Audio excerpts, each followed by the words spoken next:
அருமை 10ஆம் வகுப்பு மாணவ செல்வங்களுக்கு காலை வணக்கங்கள். உங்களை எல்லாம் சந்திப்பதில் பெருமகிழ்ச்சி கொள்கின்றோம். புதிய புத்தாண்டில் அடியெடுத்து வைத்திருக்கின்றோம். அதேபோல மவுண்ட் சென்ட் ஜோசப் மெட்ரிகுலேஷன் மேல்நிலை பள்ளியினுடைய முகவரியாக எல்லோருடைய மனதிலும் இதயத்திலும் நீங்கா இடம் பெற்றிருக்கக்கூடிய நம்முடைய HM சிஸ்டர் அவர்கள் வருகை தந்து நம்மை வழிநடத்தி கொண்டிருக்கின்றார்கள். உங்களுக்கெல்லாம் அவர்களை குறித்த செய்திகளை பெற்றோர்களும் சுற்றுப்புறத்தில் உள்ளவர்களும் மாணவ செல்வங்களும் சொல்லிக்கொண்டே இருப்பார்கள். HM சிஸ்டர் ஜோதி என்று சொன்னாலே எல்லோருக்கும் ஒரு அடையாளமாக திகழக்கூடிய அற்புதமான கல்வியாளர், நிர்வாகத்திறன், பரந்துபட்ட அறிவு, நூல்களையெல்லாம் படித்து கொண்டே இருக்கக்கூடிய ஆற்றல், ஒவ்வொருவரையும் கண்டு உணர்ந்து பேசக்கூடிய வல்லமை, குடும்ப பின்னணியை உணர்ந்து அவர்களை வழிநடத்தும் ஆற்றல், இவையெல்லாம் அவர்களுக்கே கைவந்த ஒரு சகல திறமைகளும் பெற்ற மாபெரும் அறிவுபூர்வமான ஒரு குன்றின் மேலிட்ட விளக்காக திகழக்கூடியவர்கள் HM சிஸ்டர் ஜோதி அவர்கள். இப்பொழுது அந்த பொறுப்பில் முதல்வராக அவர்கள் பரிணமித்துக் கொண்டிருக்கிறார்கள்.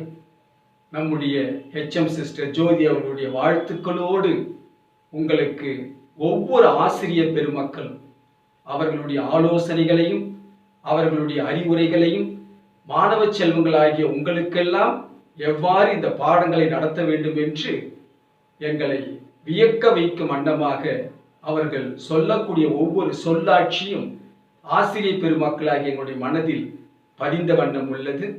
அவர்களுடைய வழிகாட்டுதலின் பேரில் இப்பொழுது நாங்கள் இந்த பாடத்தை நடத்த இருக்கின்றோம். தமிழ்துறை சார்பாக பொது தேர்வை நோக்கி இருக்கக்கூடிய உங்களையெல்லாம் எவ்வாறு வழிநடத்துதல் என்று சொல்லக்கூடிய இந்த அற்புதமான ஆற்றலோடு எங்களுடைய பாடங்கள் தொடர்ந்த வண்ணம் உள்ளது. எனவே மீண்டும் ஒரு முறை HM சிஸ்டர் ஜோதியுடைய வாழ்த்துக்களோடு பாடத்தை துவங்குகின்றோம். இயல் 5 திருவிளையாடற் புராணம். இயல் 5ல திருவிளையாடற் புராணம். இந்த திருவிளையாடற் புராணத்தை இயற்றியவர் பரஞ்சோதி முனிவர் ஆவார். இந்த திருவிளையாடற் புராணத்தை இயற்றியவர் யாருமா? பரஞ்சோதி முனிவர். இவருடைய தந்தை அப்படின்னு சொல்லி பார்த்தீங்கன்னாக்கா மீனாட்சி சுந்தர தேசிகர். இவருடைய தந்தையார் பெயர் என்னவா? மீனாட்சி சுந்தர தேசிகர். ரொம்ப அற்புதமா கவனிங்க. பிறந்த ஊர் பரஞ்சோதி முனிவர் பிறந்த ஊர் என்னன்னு சொல்லி பார்த்தீங்கன்னாக்கா திருமறைக்காடு. எந்த ஊர் சொல்றாங்க? திருமறைக்காடு. திருமறைக்காடு என்று சொல்லக்கூடிய சொல் பழங்கால சொல். தற்பொழுது அந்த திருமறை காட்டிற்கு என்ன பெயர்னாக்க வேதாரண்யம் என்பது பெயர். வேதாரண்யம் என்று போற்றப்படக்கூடிய ஊர் அற்புதமான ஆற்றல் பொருந்திய இறைவன் உரையக்கூடிய ஒரு அற்புதமான இடம்.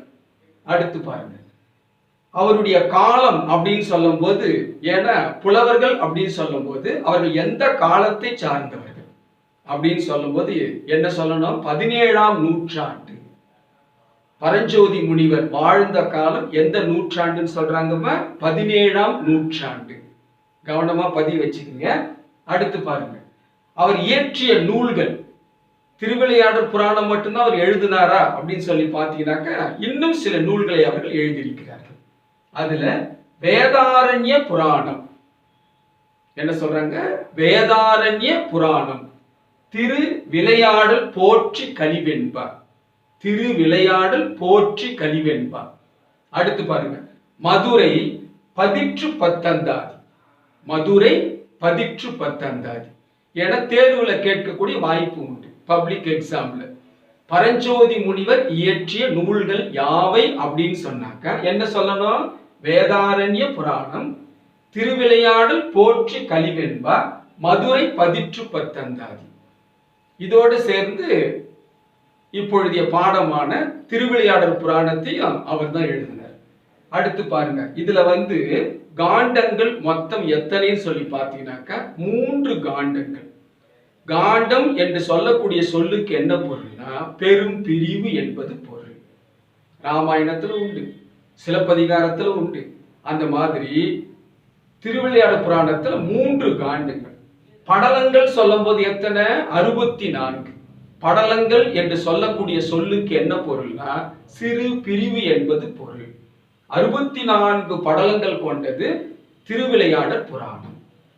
இதுல 3 வகையா இதை பிரிச்சிருக்கிறாங்க. மதுரை காண்டம். இந்த மதுரை காண்டம் அப்படின்னு சொல்லும் போது 18 படலங்களை கொண்டது மதுரை காண்டம். அதே மாதிரி கூடர் காண்டம் அப்படின்னு சொல்லும் போது 30 படலங்களை கொண்டது கூடர் காண்டம்.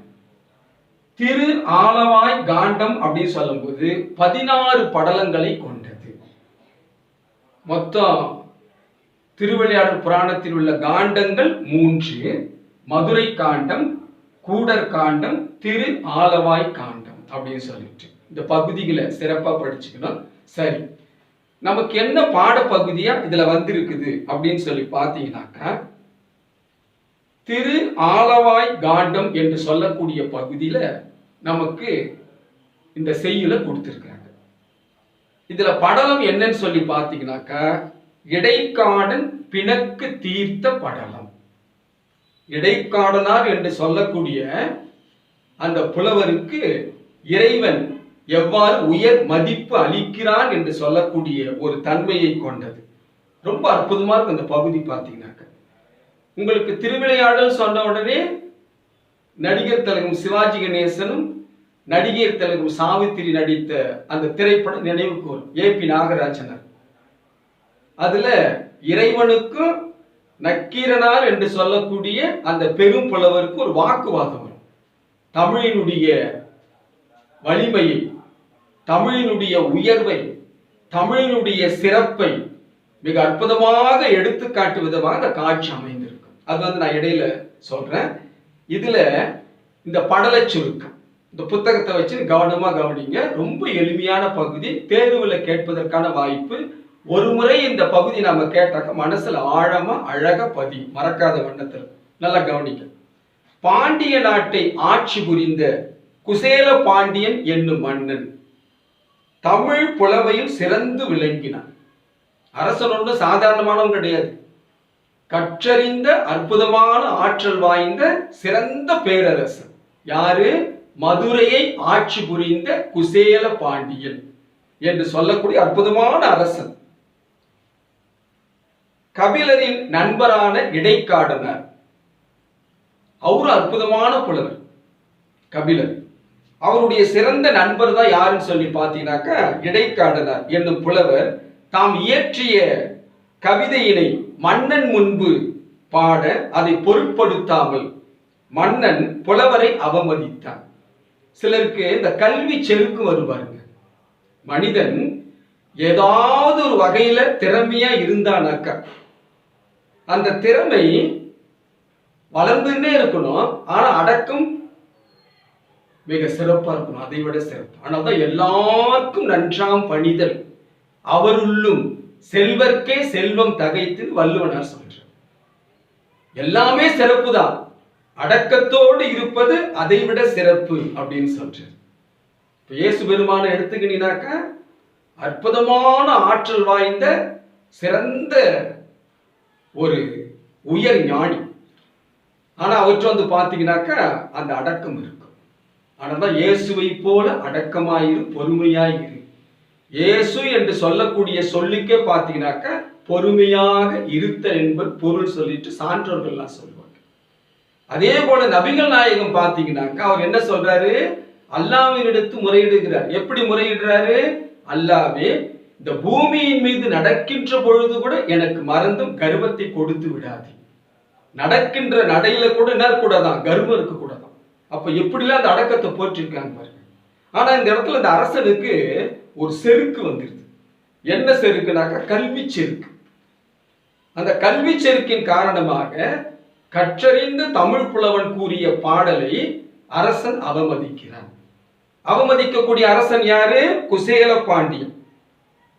அவன் அந்த கவிதையை பொருட்படுத்தவே இல்லை. ஏன்னா அவனு சிறந்த ஒரு கல்வியாளன். என்ன பெருசா கவிதை படிச்சுட்டான், எனக்கு தெரியாத சொல்லிட்டானா? எப்பவுமே மனிதனுடைய ஒரு கீழ்த்தரமான குணம் என்னன்னாக்கா, தனக்கு தெரிஞ்ச ஒண்ணு அடுத்தவங்க சொல்லும் போது இது எனக்கு தெரியாதா, ஏற்கனவே நான் தெரிஞ்சுக்கினேன் அப்படின்னு சொல்லுவாங்க இல்லைங்களா? அப்ப கற்றறிந்த அந்த அரசனுக்கு ஒரு திமிரு, ஒரு செருக்கு, ஒரு ஆணவம் வந்து விடுகிறது. மனம் வருந்தி இடைக்காடினார். இருந்தாலும் கஷ்டம் இல்லையா அந்த புலவருக்கு? இறைவனிடம் முறையிட்டார். வேற யார் கதி? நம்பினோர் கெடுவதில்லை 4 மறை தீர்ப்பு என்று சொல்லக்கூடிய விதத்துல இறைவன்கிட்ட போய் சொல்றார், இறைவா, நான் எழுதிய கவிதையை குசேல பாண்டியன் பொருட்படுத்தவில்லை, என்னை அவமதித்து விட்டான்னு சொல்லிட்டு இறைவன்கிட்ட போய் முறையிடுறார். உடனே மன்னனின் பிழையை உணர்த்துவதற்காக இறைவன் கடம்பவன கோவிலை விட்டு நீங்கி, பாருங்க, தமிழுக்கே இறைவன் கட்டுப்படுகிறான். என்னை அவமதித்து விட்டான், அதற்கு மேலாக என் தமிழை அவமதித்து விட்டான், உன்னால் தோன்றி இந்த தமிழுக்கு ஒரு அவமானம் நேரிடலாமா அப்படின்னு சொல்லிட்டு அத புலவர் முறையிட கடவுள் என்ன பண்றாரு? அதை உணர்ந்து மன்னனுக்கு ஒரு பாடத்தை கற்றுத்தரும். தவறு செய்கின்ற பொழுது தெய்வங்கள் ஏதாவது ஒரு வடிவத்தில் வந்து தவறை வந்து சுட்டி காட்டும் இல்லையா? அப்ப சொல்றாரு, வட திரு ஆலவாயில் சென்று தங்கினார். கடம்பவனம் என்பது மதுரையில் சிறப்பான ஒரு இடம். ஏன்னா கடம்ப மரங்கள் நிறைந்த காரணத்தினால் அங்க கடம்பவனம். அங்கிருந்து நீங்கி திரு ஆலவாயிலுக்கு வந்துட்டாரு இறைவன். இதை அறிந்த மன்னன் தன் பிழையை பொறுத்தருளுமாறு இறைவனை வேண்டி இடைக்காடனாருக்கு சிறப்பு செய்தார். கடவுளே அந்த இடத்தை விட்டு நீங்கிட்டாரா? அப்ப எப்பேற்பட்ட ஆற்றல் வாய்ந்த புலவராக அவர் இருந்திருப்பான்னு சொல்லிட்டு மன்னன் மனம் வருந்தி இல்ல அவற்றை போய் மன்னிப்பு கேட்டு உயர்வான சிறப்பினை தருகின்றார். இறைவனும் கோவிலுக்கு திரும்பினார்.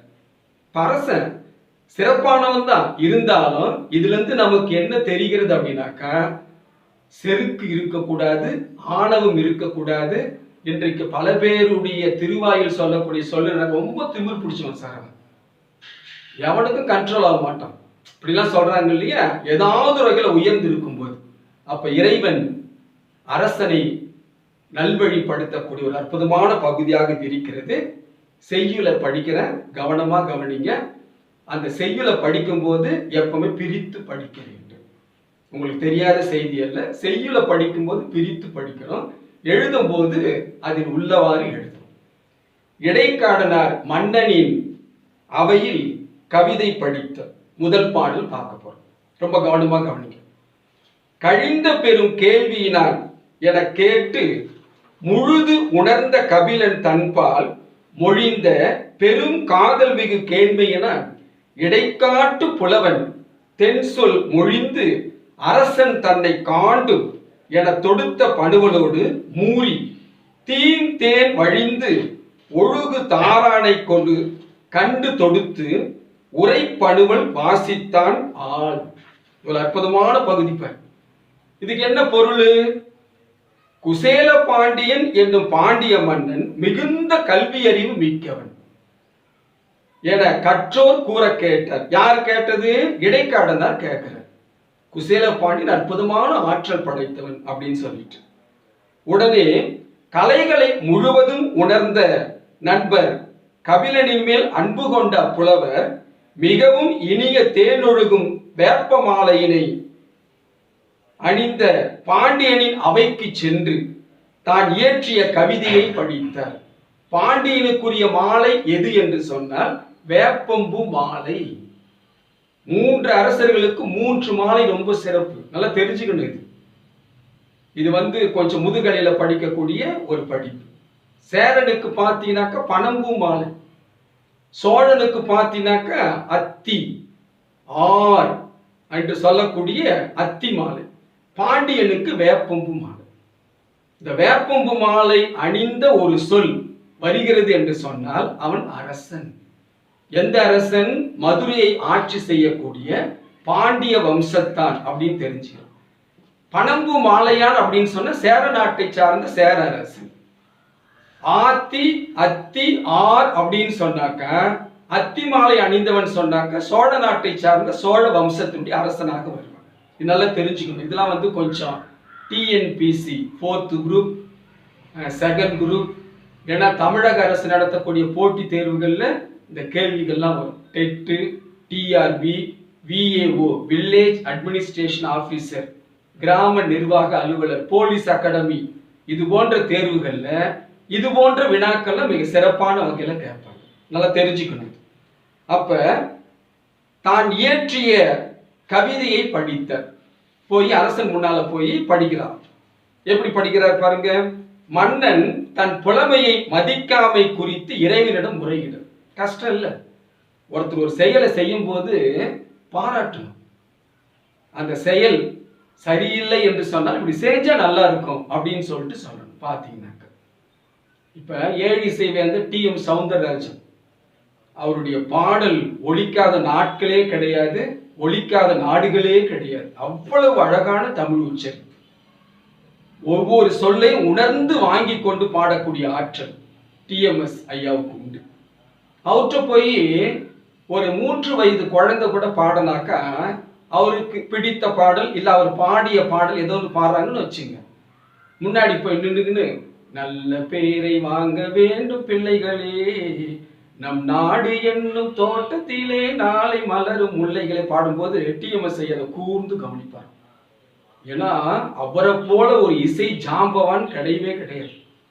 அவர் என்ன சொல்லுவாரா, இந்த வயசுல இந்த பாட்டை நான் பாடுவேம்மா, என்னை விட நல்லா பாடுறேன் அப்படின்னு சொல்லிட்டு அப்ரிசியேஷன், அதை ஊக்கப்படுத்துவார். இதே மாதிரி பாடு, தொடர்ந்து பாடு, நல்ல பயிற்சி எடுத்துக்கோ அப்படின்னு சொல்லுவார். இல்ல அதை அவமதிக்க மாட்டார். அப்ப அந்த குழந்தையுடைய அந்த ஆழமான மனசுல, குழந்தை மட்டும் யார் பாடினாலும் ஐயா உங்க பாட்டெல்லாம் பாடிதான் நாங்க பட்டிமன்றத்துல பரிசு வாங்குறோம் அப்படின்னு சொல்லும்போது அப்படிங்களா ரொம்ப சந்தோஷம். அப்ப என்னுடைய புகழை நீங்க பரப்புறீங்க, நல்லா பாடுங்க, ரொம்ப அற்புதமா பாடுங்க அப்படின்னு சொல்லுவாங்க. இந்த பாராட்டுதல் ரொம்ப தேவை, மோட்டிவேஷன். அப்ப அரசன் இந்த பாட்டை கேட்டுட்டு அவமதிக்கலாம்.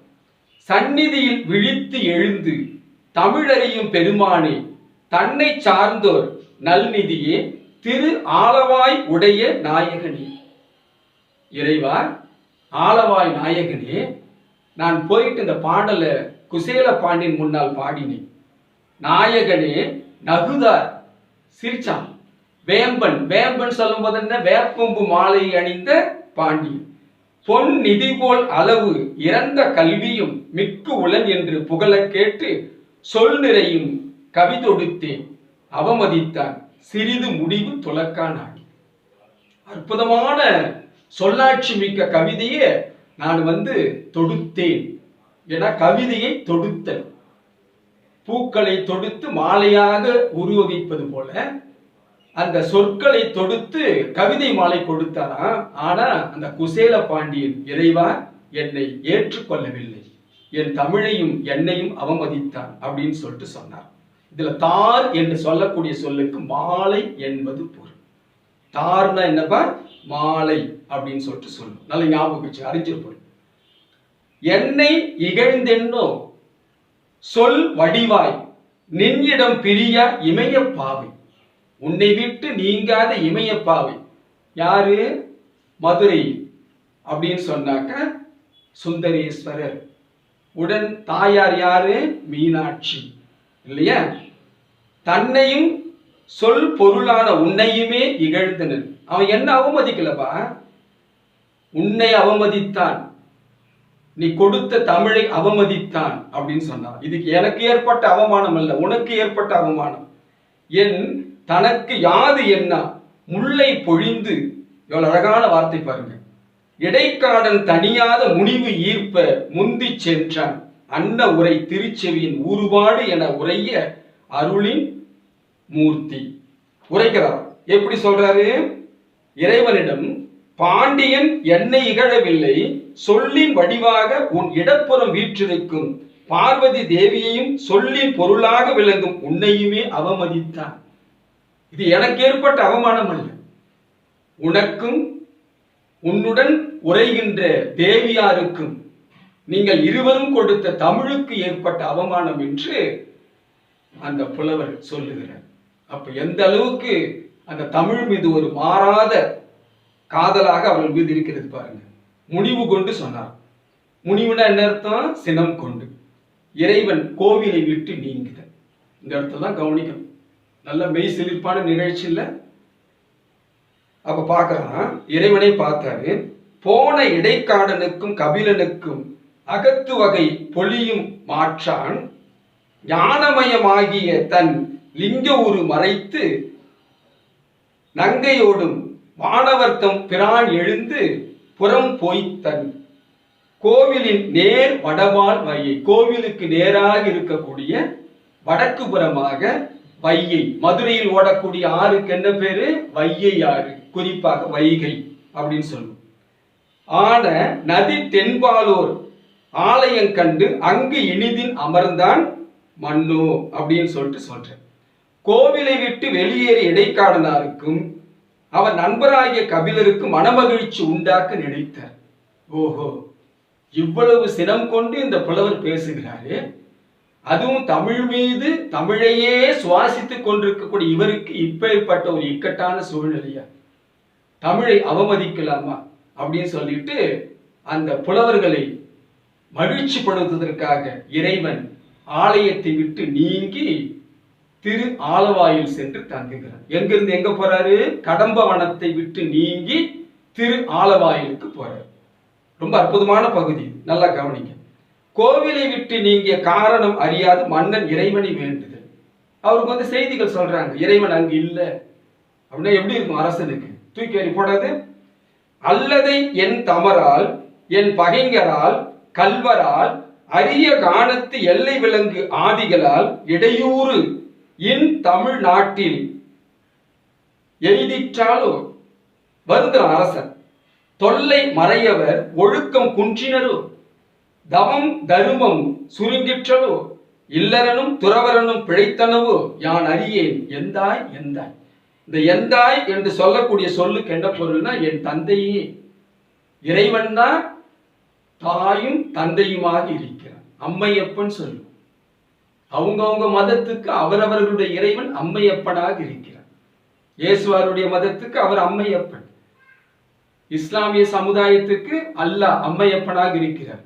அதுபோல சைவ சமயமான அற்புதமான அந்த சமயத்துக்கு சிவபெருமான் அம்மையப்பனாக இருக்கிறார். அவருக்கு பேரே அம்மையப்பன் தானே, அதெல்லாம் தாயுமானவர் சொல்லுவோம். அப்ப இவன் போய் அரசன் போய் இறைவன் முன்னால போய், அதாவது அந்த இடத்துல இறைவன் இல்லை, ஆனா திக்குமுக்காடி போய் கதறுகிறான். எப்படி சொல்றான்? எந்த தவறும் நடக்கலையே இல்லையா? என்னால் எப்படி சொல்ற, என் படைகளால் என் பகைவரால் கல்வரால் காட்டில் வாழும் விலங்குகளால் இத்தமிழ்நாட்டில் தங்களுக்கு இடையூறு ஏற்பட்டதா? இறைவா, உனக்கு ஏதாவது இடையூறு ஏற்பட்டதா கேட்கிறேன். மறையவர் நல்லொழுக்கத்தில் குறைந்தனர். வேதங்கள் ஓதக்கூடியவர்கள் மறையவர் அப்படின்னு சொன்னாக்க, நான்மறையை ஓதக்கூடிய ரிக் யசூர் சாம அதர்வணம் என்று சொல்லக்கூடிய இறைவனுடைய பாடல்களை எல்லாம் ஒழிக்கக்கூடிய வல்லமை படைத்த அவர்கள் எல்லாம் ஒழுக்கத்தில் குறைந்து விட்டார்களோ. தவமும் தர்மமும் சுருங்கியதோ. இந்த மதுரை மாநகரத்தில் தவம் சுருங்கி விட்டதோ, தர்மம் இல்லாமல் போய்விட்டதோ. இல்லறமும் துறவரமும் தத்தம் நெறியில் இருந்து குன்றினவோ. இல்லறத்தாரெல்லாம் அவரவர்கள் இயல்பாக வாழ்ந்து இருக்காங்க. அன்போடும் அற்புதமான ஆற்றல் பொருந்தி அறத்தோடும் தான் வாழறாங்க. மதுரை மாநகரத்தில் இருக்கக்கூடிய அத்தனை பேரும் அவர்களெல்லாம் ஒரு வேளையில் அந்த நெறியில் இருந்து தவறிவிட்டனரோ. எமது தந்தையே யான் அறியேன் என்று வேண்டினான் பாண்டிய மன்னன். எனக்கு ஒன்றும் புரியலையப்பா, நீ ஏன் போன இந்த இடத்தை விட்டு அப்படின்னு சொல்லிட்டு சொல்றாங்க. கோவிலை விட்டு நீங்கிய காரணம் அறியாது மன்னன் இறைவனை வேண்டுதல். இந்த பகுதியை வந்து நாம பார்த்தோம். இப்ப இறைவன் பதில் சொல்றார். எப்படி சொல்றாரு பார்க்கலாமா? ஓங்கு தன் பனை சூழ் நீப வனத்தை நீத்து ஒருபோதேலும் நீக்குவம் அல்லேம் கண்டாய். ஆயினும் நீயும் வேறு தீங்கு உனை.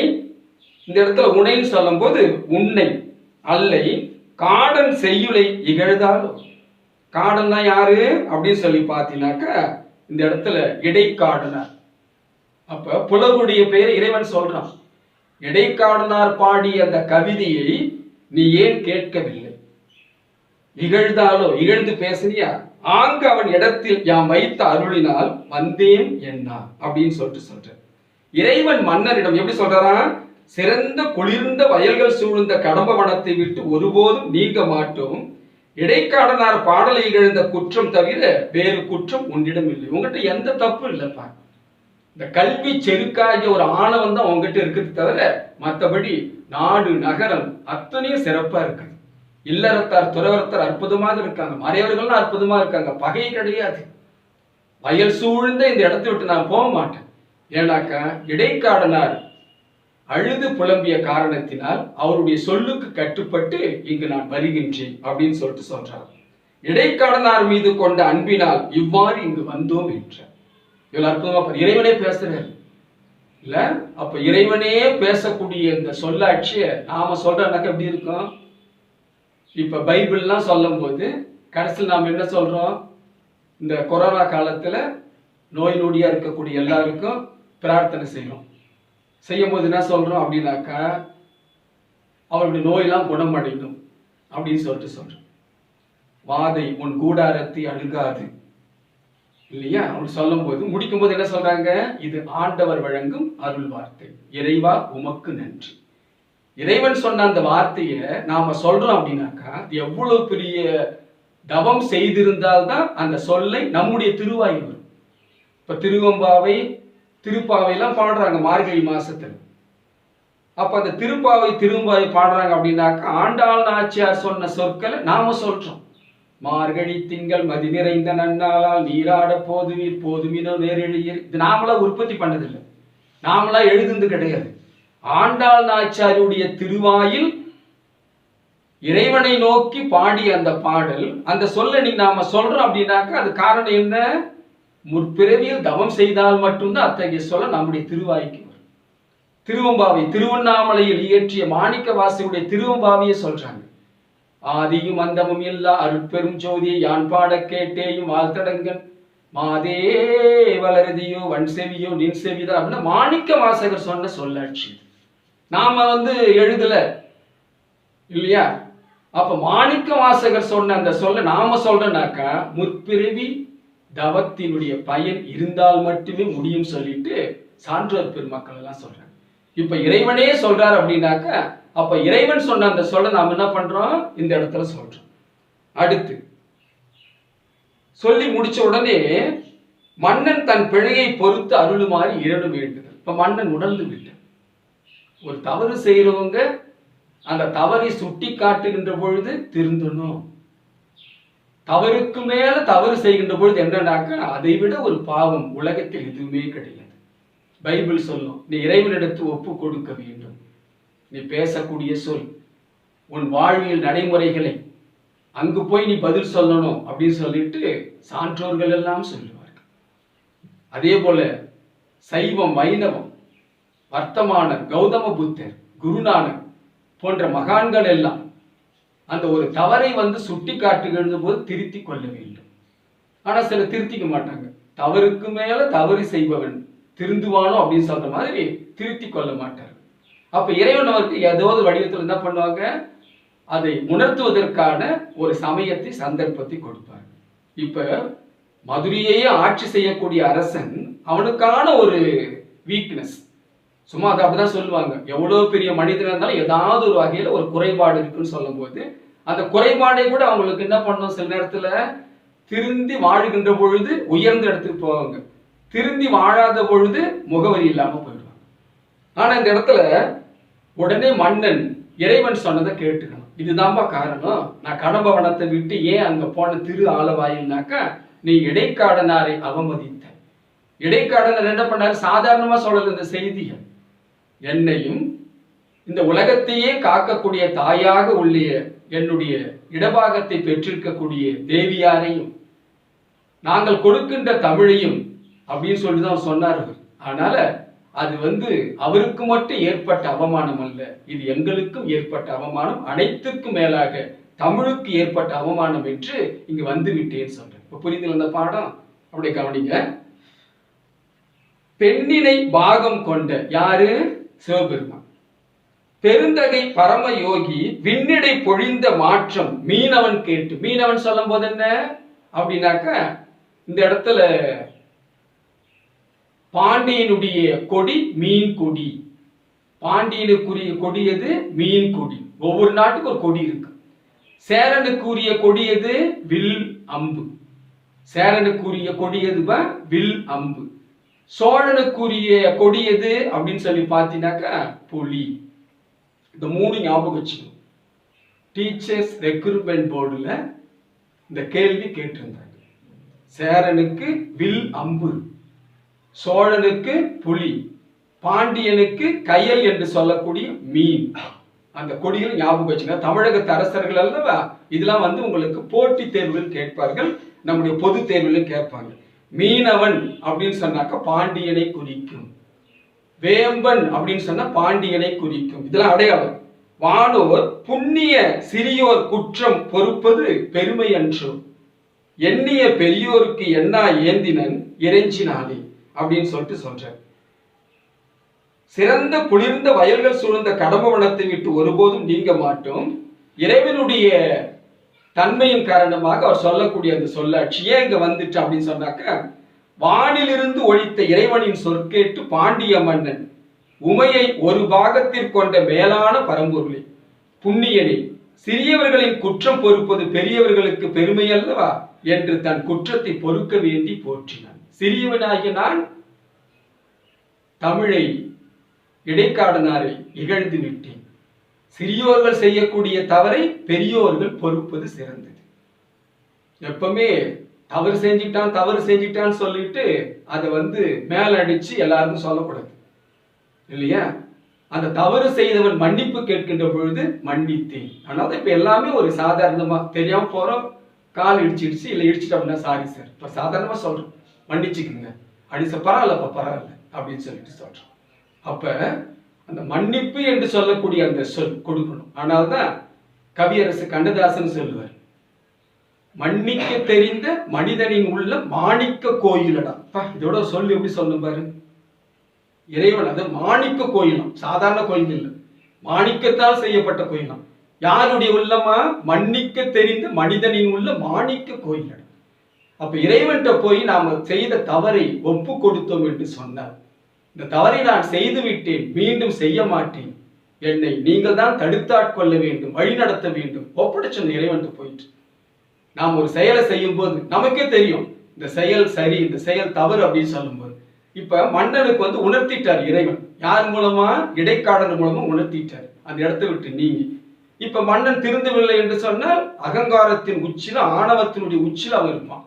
ஆனா அற்புதமான மன்னன் குசேல பாண்டியன் வருந்தி திருந்துகிறான். எப்படி சொல்றானா, புண்ணியனே சிறியவர்களின் குற்றம் பொறுப்பது பெரியவருக்கு பெருமை அல்லவா என்று தன் குற்றத்தை பொறுக்க வேண்டி போற்றினான் அப்படின்னு சொல்ற. உடனே அந்த அற்புதமான ஆற்றல் வாய்ந்த அரசனுக்கு மரியாதை செய்கிறான். எப்படி? விதிமுறை கதலி பூகம் கவரிவாள் விதானம் தீபம் புதியதோர் நிறைநீர் கும்பம் கதலிகை புனைந்த மன்றல். எப்படி சொல்ற? கதிர்மணி மாடத் தம்பொன் சேக்கை மேல் கற்றோர் சூழ மதியுனை காடன் தன்னை மங்கள அணிசை தேற்றி. மிக அற்புதமான வகையில கவரிமாவின் முடியில் செய்த விசிறியாகிய அரச சின்னம் கவரி வீசுகிறது. எப்படி அந்த செய்தி இந்த இடத்துல சொல்றாரு, மன்னனது மாளிகை எப்படி இருந்துச்சா? வாழையும் கமுகும். கதலி அப்படின்னு சொன்னாக்க வாழை மரம், கமுகு அப்படின்னு சொன்னாக்க பாக்கு மரம், சாமரையும் வெண்ணிற மேல் விதானமும் விளக்கும் உடையது. அன்றளர்ந்த மலர்களால் தொடுத்த மாலை பூரண கும்பம் கொடி ஆகியவற்றால் ஒப்படை செய்யப்பட்டது. அலங்கரிக்கிறாங்க. அவமதித்தான். இப்ப என்ன பண்றான்? அவரை அழைக்கின்ற பொழுது அரண்மனை முழுக்க, ஏன்னா அரசன் இல்லையா, சொன்ன அடுத்த நிமிஷம் எல்லாம் நடக்கும். அடுத்து சொல்லிருப்பாரு, போற்றத்தக்க ஒளியுடைய மணிகள் பதிக்க பெற்றது, அங்குள்ள புலவர்கள் சூழ அறிவை அணிகலனாக பூண்ட இடைக்காடனாரை மங்களமாக ஒப்பனை செய்து பொன் இருக்கையில் விதிப்படி அமர்த்தினான். தங்க சிம்மாசனத்துல அந்த புலவரை அமர்த்துகிறான். பார்த்தீங்கன்னா எவ்வளவு பெரிய செயல்பாடு. இந்த செயலை நம்ம பார்த்தோம்னாக்கா நீங்க கேள்விப்பட்டிருப்பீங்க, மோசிகீரனார். என்று சொல்லக்கூடிய ஒரு அற்புதமான புலவர். வறுமை, காடு மலை பள்ளம் எல்லாத்தையும் தாண்டி அந்த வறுமையை போக்கிக் கொள்வதற்காக வராரு. வந்தவர் என்ன பண்றாரு அப்படின்னாக்கா, களைப்பு மிகுதியா வந்து முரசு கட்டில் வந்து படுத்துட்டார். முரசு கட்டில் வந்து அரசு சின்னம். அரசு சின்னத்தை வந்து யார் அவமதித்தாலும் கடுமையான தண்டனை உண்டு. இன்னும் சொல்ல போனா சிறைச்சேதம், மரண தண்டனை கொடுத்துருவாங்க. அரசு சின்னங்களை வந்து அவமதிக்க கூடாது. இவர் வந்து அந்த வறுமையின் காரணமா, அந்த சோர்ந்து போன காரணம், மயக்கம், பசி வந்து அந்த முரசு கட்டில் வந்து படுத்துட்டார். உடனே வந்து பார்த்தாக்கா அரசன் என்ன பண்றான், வாளை எடுத்து வெட்டலான்னு போகும்போது பார்த்தாக்கா புலவருடைய முகத்துல அந்த வறுமை தெரிகிறது. சேர்ந்தே இருப்பது புலமையும் வறுமையும். இல்ல ஒரு செய்தி இருக்கும், சேர்ந்தே இருப்பது புலமையும் வறுமையும். தமிழ்நாட்டில் சொல்லணுமா என்ன? அப்ப அரச குற்றமான செயலை செய்த புலவருக்கு தண்டனை வழங்காமல் கவரி வீசினார் மன்னர். உறங்கிய புலவர் மோசிகிறனார். நல்லா கவனிக்கணும், உறங்கிய புலவர் யாரு? மோசிகிறனார். கவரி வீசிய மன்னர் யாருனாக்க தகடூர் எரிந்த பெருஞ்சேரல் இரும்பொறை. தகடூர் எரிந்து பெருஞ்சேரல் இரும்பொறை. கண் விழித்த புலன் செயலை கண்டு என்ன பண்ணாரா? ஆச்சரியப்பட்டார். இப்ப அந்த தங்க சிம்மாசனத்தில் அந்த புலவரை அமர வைத்து பெருமை சேர்க்கின்றான். பொன் இருக்கையில் உட்கார வைத்தான். நிறைவான பாடலா பார்க்க போறோம். ரொம்ப பெரிய பகுதி. மன்னன் புலவரிடம் மன்னிப்பை வேண்டுதல். இப்ப இறைவன்கிட்ட உணர்ந்துட்டார் இல்லையா? இல்ல பாதிக்கப்பட்ட அவற்றை ஐயா மன்னிச்சிடுங்க. புண்ணியம் புலவீர் யான் இப்பொழுது இடைக்காடனாருக்கு பண்ணிய குற்றம் எல்லாம் பொறுத்தருள வேண்டும். இது அழகான தமிழ்ச்சி என பரவி தாழ்ந்தான். அரசன் என்ன பண்றானா? தாழ்ந்தான்.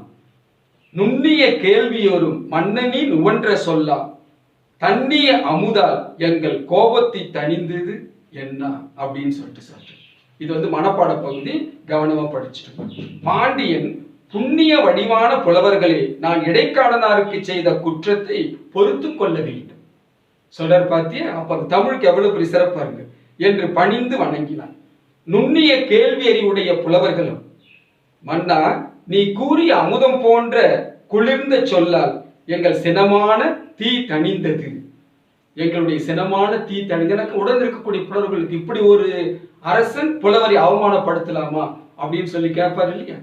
தணிந்தது அப்படின்னு சொல்லிட்டு சொல்றேன். அப்ப இந்த பகுதியில் நமக்கு என்ன தெரியுது அப்படின்னாக்க, செருக்கு, ஆணவம், மமதை என்று சொல்லக்கூடிய அந்த செயல்பாடு யாருக்கும் இருக்கக்கூடாது. அது வரக்கூடிய அந்த சூழல் வந்தாலும் அதுல இருந்து நாம் என்ன பண்ணணும் அப்படின்னு சொல்லி பார்த்தீங்கன்னாக்க, வருந்தி இறைவனிடத்து மன்னிப்பு கேட்டு. ஆனால் தான் இரவுல படுக்கும்போது கூட இன்னைக்கு யாருடைய மனசையாவது நான் புண்படுத்தலாம், யாருடைய மனசை புண்படுத்தி இருந்தாலும் இறைவா என்னை மன்னித்து விடு. சில உறங்கும் போதெல்லாம் நம்முடைய அருட்சகோதரர்கள் சிஸ்டர்ஸ் எல்லாம் கூட சொல்லுவாங்க. ஆனா அந்த இடத்துல கண்டிப்பா இருப்பாங்க. அதுக்காக தவறு செய்யறவங்களை தவறு செய்ய விட்டுட்டு அதை ஊக்கப்படுத்துவாரு பார்த்தீங்க. ஆனா என்ன சொல்லுவாங்க? அதை கண்டிக்கணும். ஏதாவது ஒரு வகையில எவரையாவது நான் புண்படுத்தி இருப்பேனோ அப்படின்னு சொல்லிட்டு சொல்றேன். அதான் பாரதியெல்லாம் பேசும்போது சொல்றான், எனக்கு இது பெருசு இல்லை அது பெருசு இல்லை, மற்றவங்களை மனசை வந்து நான் அவமானப்படுத்தக்கூடாது, வாட வைக்கக்கூடாது. தேடி சோறு நிதம் தின்று பல சின்னஞ்சிறு கதைகள் பேசி பிறர் மனம் வாட பல செயல்கள் செய்யும். அது இருக்கக்கூடாது அப்படின்னு சொல்றாங்க. அப்ப இறைவனுடைய அந்த அற்புதமான பேரொளி குசேல பாண்டியனை வழிநடத்த தமிழுக்கும் அவமதித்த அந்த இடைக்காடனாரையும் மிக சீரான வகையில் திருப்திப்படுத்தக்கூடிய விதத்தில், மகிழ்ச்சி கொள்ளக்கூடிய விதத்தில் தமிழை உயர்வாக போற்றினார் என்பதை இந்த பகுதியில் நாம் பார்க்கிறோம். இந்த பகுதியை மிக சிறப்பா படிங்க. இதுல இலக்கண குறிப்பு அப்படின்னு சொல்லும் போது, கேள்வியினால் வினையால் அணையும் பெயர், வினையை குறிக்காமல் வினையை செய்த கருத்தாவை குறிப்பது. நின்றான், கண்டான், சென்றான், வென்றான் அப்படிலாம் சொல்லும்போது பார்த்தீங்கன்னாக்கா வினையால் அணையும் பெயர். அந்த வினையை செய்தல் அந்த வினைக்குரியவனுக்கு போய் சேர்கிறது. காடனுக்கும் கபிலனுக்கும் என்ற இடைச்சொல் நேரடியாக வறுமையானால் அதுக்கு என்ன பெறுவா? எண்ணும்மை. இரவும் பகலும், ஆணும் பெண்ணும், கபிலரும் இடைக்காடனாரும் இல்லையா, இப்படிலாம் சொல்லக்கூடியது பார்த்தீங்கன்னாக்கா எண்ணும்மை அப்படின்னு சொல்லிட்டு சொல்றோம். ஆக இந்த பகுதிகளை மிக சிறப்பாக படிங்க. இதில் இருக்கக்கூடிய இந்த மனப்பாட பகுதியை எழுதி பாருங்க. திருவிளையாடற் புராணம் குறிப்பு வரையினாக்கா அந்த ஆசிரியர் குறிப்பை மிக சிறப்பான வகையில் பரஞ்சோதி முனிவர் அவருடைய அந்த குறிப்பை சிறப்பாக எழுதணும். இறைவனுக்கும் இடைக்காடனாருக்கும் அந்த செயல்பாடுகள் எப்படி, அதே போல அந்த அரசனுக்கும் இடைக்காடனாருக்கு ஏற்பட்ட அந்த செயல்பாடுகள் எப்படி, இதெல்லாம் பார்க்கும்போது இதுல மாறு நீதி என்னன்னு சொல்லி பார்த்தீங்கன்னாக்கா எப்பொழுதுமே அடக்கத்துடன் பொறுமையாக இருப்பது சிறப்பு என்று சொல்லக்கூடிய தன்மையை நாம் குசேலபாண்டியன் மூலமாக அறிகின்றோம். இது உணர்ந்து மிக சிறப்பாக படிங்க. அத்துணை பேருக்கும் நம்முடைய மவுண்ட் சென்ட் ஜோசப்புடைய முகவரியாக விளங்கக்கூடிய HM சிஸ்டர் ஜோதி அவர்களுடைய வாழ்த்துக்களோடு உங்களிடமிருந்து இந்த பாடம் இத்தோடு நிறைவு பெறுகிறது. அடுத்த வகுப்பில் மீண்டும் நாம் சந்திப்போம். நன்றி, வணக்கம், வாழ்த்துக்கள்.